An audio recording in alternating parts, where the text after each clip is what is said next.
இரட்டை இலை சின்னம் பெறுவது தொடர்பாக லஞ்சம் கொடுக்கும் என்ற தொடரப்பட்ட வழக்கிலிருந்து தினகரனுக்கு ஜாமீன் வழங்கி டெல்லி கீழமை நீதிமன்றம் தீர்ப்பளித்திருந்தது. இந்த ஜாமீன் வழங்கப்பட்டதை தொடர்ந்து தற்போது அவர் திகார் சிறையிலிருந்து விடுவிக்கப்பட்டுள்ளார். இது தொடர்பான கூடுதல் தகவலை டெல்லி செய்தியாளர் அரவிந்திடம் கேட்கலாம்.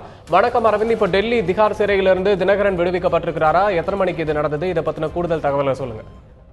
ஒரு 10 நிமிடங்களுக்கு முன்பாக திகார் சிறையில் உள்ள பின்பக்க கதவு வழியாக, அதாவது பின்பக்கம் உள்ள அதிகாரிகள் பயன்படுத்தும் அந்த நுழைவாயிலிருந்து டிடிவி தினகரன் வெளியே விடப்பட்டு இருந்தார். டிடிவி தினகரன் மற்றும் மல்லிகார்ஜுனா இருவருமே தற்போது அதாவது திகார் சிறையிலிருந்து வெளியே வந்துவிட்டனர். இருவருமே தற்போது பின்பக்க வழியாக, அதாவது செக்யூரிட்டி ரீசன்ஸ், அதாவது மிகவும் பாதுகாப்பு காரணங்களுக்காக கருதி மட்டுமே இந்த இருவருமே அதிகாரிகள் பயன்படுத்தும் பின்பக்க கதவுகள் வழியாக அவர்கள் வெளியே வந்தார்கள். அதனை நம்முடைய ஒளிப்பதிவாளரும் படம் பிடித்திருக்க அந்த காட்சிகளை நம்மால் நம்முடைய தொலைக்காட்சியில் பார்க்க முடிகிறது. இந்நிலையில் நேற்று இந்த இரட்டை இலை சின்னம் தொடர்பான விவகாரத்தில் இந்திய தேர்தல் ஆணைய அதிகாரிகளுக்கு லஞ்சம் கொடுக்க முயன்றதாக கூறி டிடிவி தினகரன், அவருடைய நெருங்கிய நண்பர் மல்லிகார்ஜுனா, சுகேஷ் சந்திரசேகர் உள்ளிட்ட 5 நபர்களை டெல்லி காவல்துறையினர் கைது செய்திருந்தனர். இந்நிலையில் டிடிவி தினகரன் மற்றும் மல்லிகார்ஜுனா இருவருடைய தரப்பில் ஜாமீன் மனுவானது டெல்லி தீசதாரி நீதிமன்றத்தில் தாக்கல் செய்யப்பட்டிருந்தது.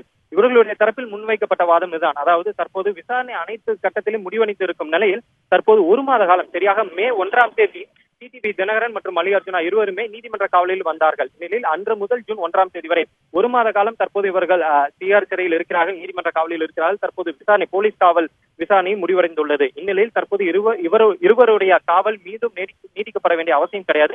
எனவே எங்களுக்கு ஜாமீன் வழங்க வேண்டும் என்பதுதான் இவர்களுடைய வாதமாக இருந்தது. டெல்லி காவல்துறையை பொறுத்தவரை இருவரும் விசாரணைக்கு ஒத்துழைப்பு தரவில்லை. இருவரையும் வெளியே விட்டால் சாட்சிகளை கலைக்க நேரிடும் உள்ளிட்ட வாதத்தை முன்வைத்தனர். ஆனால் இந்த 2 தரப்பு கருத்தையும் கேட்ட நீதிபதிகள் இருவருக்கும் தற்போது ஜாமீன் வழங்கினால் அதில் இந்த விசாரணையில் எந்த பெரிய பாதிப்பும் ஏற்படுத்தாது என கூறிய நீதிபதிகள் இருவருக்குமாக 3 நிபந்தனைகளுடன் ஜாமீன் வழங்கினார்கள். அதாவது வழக்கு விசாரணைக்கு முழு ஒத்துழைப்பு வழங்க வேண்டும், சாட்சிகளை கலைக்கக்கூடாது, நாட்டை விட்டு வெளியேறக்கூடாது. இந்நிலையில் இன்று டிடிவி தினகரன் தரப்பில் 2 வழக்கறிஞர்கள் அவருக்கான அந்த ஷூரிட்டியும் அந்த 5 லட்சம் ரூபாய் பிணை தொகையும் கொடுத்தார்கள். அதே போல டிடிவி தினகரன் தரப்பில் தன்னுடைய பாஸ்போர்ட் ஆனது அமலாக்கத்துறை வசம் இருக்கிறது என்ற கருத்தையும் முன்வைத்தார். அதே போல மல்லிகார்ஜுனாவுக்கு முருகன் மற்றும் சிவகுமார் 2 தரப்பினர் 2 பேரும் ஷூரிட்டியும் அதே போல 5 லட்சம் ரூபாய் பிணை தொகையும் கொடுத்தார்கள்.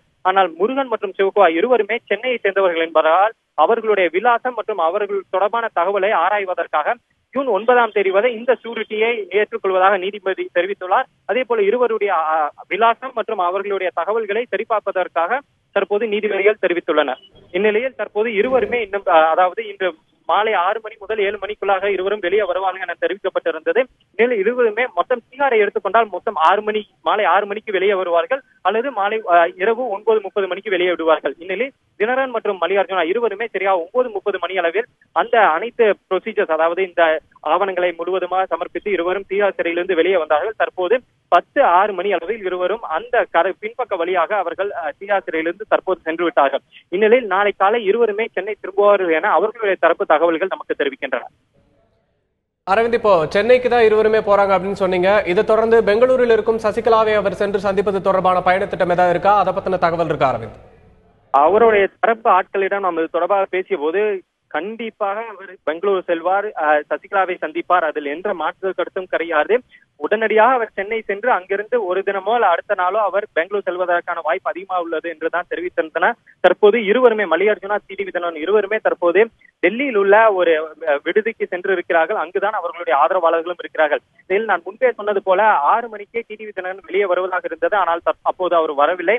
அவருக்காக மிகவும் அதிகமான அவருடைய ஒரு 20-30 நபர்கள், அவருடைய ஆதரவாளர்கள் திகார் சிறை முன்னர் இருந்தார்கள். ஆனால் இந்த அனைவரையுமே ஒரு நட்சத்திர விடுதிக்கு நீங்கள் செல்லுங்கள், நாங்கள் அங்கே வந்து உங்களை சந்தித்துக் கொள்கிறோம் என கூறி தினகரன் தரப்பு ஆட்கள் அவர்கள் அனைவரையுமே இங்கிருந்து அந்த நட்சத்திர விடுதிக்கு அனுப்பிவிட்டார்கள். தற்போது டிடிவி தினகரன், மல்லிகார்ஜுனா இருவருமே அந்த நட்சத்திர விடுதியில் தன்னுடைய ஆதரவாளர்களை சந்திக்க இருக்கிறார்கள். அதனைத் தொடர்ந்து நாளை காலை 6 மணி விமானத்தில் அவர்கள் இருவரும் சென்னைக்கு வருவதற்கான வாய்ப்பு இருப்பதாக இங்குள்ள தகவல்கள் தெரிவிக்கின்றன. அதனைத் தொடர்ந்து அவர் பெங்களூர் செல்வார் எனவும் இங்குள்ள தகவல்கள் தெரிவிக்கின்றன.